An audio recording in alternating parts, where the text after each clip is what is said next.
Good morning. আজকে সকালটা মৌরি মেথি বাতাসার জল দিয়ে শুরু হয়েছে। যা গরম পড়েছে, শরীরটা একটু ঠান্ডা করা প্রয়োজন। তারপরে দেখো ব্লিঙ্কিটে কিছু সপ্তাহের খাবার দাবারের প্রয়োজনীয় জিনিস অর্ডার করেছিলাম, সেগুলো সমস্ত কিছু এসে গেছে। অর্ডারটা রিসিভ করলাম, এরপরে কিন্তু এই সমস্ত জিনিসগুলো গুছিয়ে রেখে দেবো। আর এদিকে দেখো মাম্মাও এসে গেছে সকালবেলা। আর আজকে আমাদের সকালের টিফিন হচ্ছে দই আর চিড়ে। তো সেই জন্যই ব্লিঙ্কিটের ঘরে যেহেতু দই চিড়েটা ছিল না, একেবারে সব কিছুর সাথে দই চিড়েটাও ব্লিঙ্কিট থেকে অর্ডার করে নিয়েছিলাম।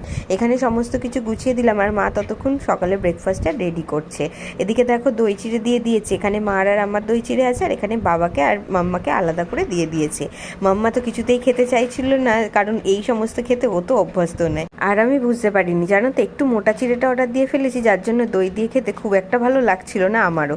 যাই হোক, তারপরে এখন যেহেতু আমাদের 15 দিনের জন্য কাজের দিদি ছুটিতে আছে, তো সেই কারণেই কিন্তু আমাকে এখন ঘরের মোটামুটি সমস্ত কাজে মাকে হেল্প করতে হচ্ছে। যার জন্য এটাই থাকছে আমার প্রত্যেক দিনের রুটিন। ব্রেকফাস্ট করে উঠে তারপরে কিন্তু ওপরের ঘর ঝাড় দিয়ে মুছে নিয়ে স্নান টান করে পুজো দেওয়াটাই হচ্ছে আমার একটা কাজের মধ্যে পড়ছে ডেলি রুটিনে। তো যাই হোক, মাকে একটু হেল্প করে দিচ্ছি, তাই নয়তো মায়ের জন্যও অনেকটা চাপ পড়ে যায়, এটাই। এরপরে আবার আজকে মাম্মাকে আজকে সকালেই পড়িয়ে নেবো। কেন সেটা তো তোমরা পরে জানতে পারবে, কিন্তু এই যে দেখো আমার স্টুডেন্ট এখানে এসে পড়েছে, আর ওকে এখানে আমি পড়তেও বসিয়ে দিয়েছি। তারপর এখানে ওকে পড়িয়ে ওঠার পর আমি স্নান টান করে ফ্রেশ হয়ে নিয়েছি, পুজোও দেওয়া হয়ে গেছে এদিকে আমার। তারপরে আমি এখন বানাচ্ছি দইয়ের ঘোল। তো এই ঘোলের রেসিপিটা এত সুন্দর যে তোমাদেরকে কি বলবো, কারণ এটা আমি গন্ধরাজ দইয়ের ঘোল বানিয়ে থাকি, যেটা গরমকালে কিন্তু ভীষণ রিফ্রেশিং।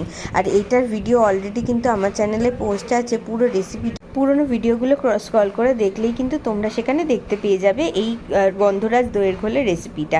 আর এইটা আমাদের অধিকারবাবুর ভীষণ ফেভারেট। আর যেহেতু আজ গুড ফ্রাইডে, সেই কারণে কিন্তু আমাদের অধিকারবাবু এসছে, তার ছুটি আছে সেই জন্য। আর এসেই প্রথমে ফোন করেই বলে দিয়েছিল যে আজকে কিন্তু দইয়ের ঘোলটা বানিয়ে খাওয়াতেই হবে, যার জন্য আমি সেই অনুযায়ী এখন রেডি করতে বসেছি দইয়ের ঘোল। এখানে সম্পূর্ণভাবে আমার দইয়ের ঘোলটা কিন্তু রেডি হয়ে গেছে। আর এইভাবে মিক্সচার না করলে দইয়ের ঘোল কিন্তু দইয়ের ঘোল মনেই হয় না। তো দেখো ফাইনালি এখানে টক দইয়ের ঘোলটা রেডি। এইবারে সবাইকে আমি একটু সার্ভ করে দেবো। শুধু অধিকারবাবু নয়, আমার মা বাবাও কিন্তু এই দইয়ের ঘোলটা খেতে ভীষণ পছন্দ করে। আর এইবারের গরমে কিন্তু এই প্রথম আমি ঘোলটা বানালাম। মার তো খেয়ে ভীষণ ভালো লেগেছে, এদিকে কিন্তু আমাদের বাবানেরও খেয়ে খুব ভালো লেগেছে।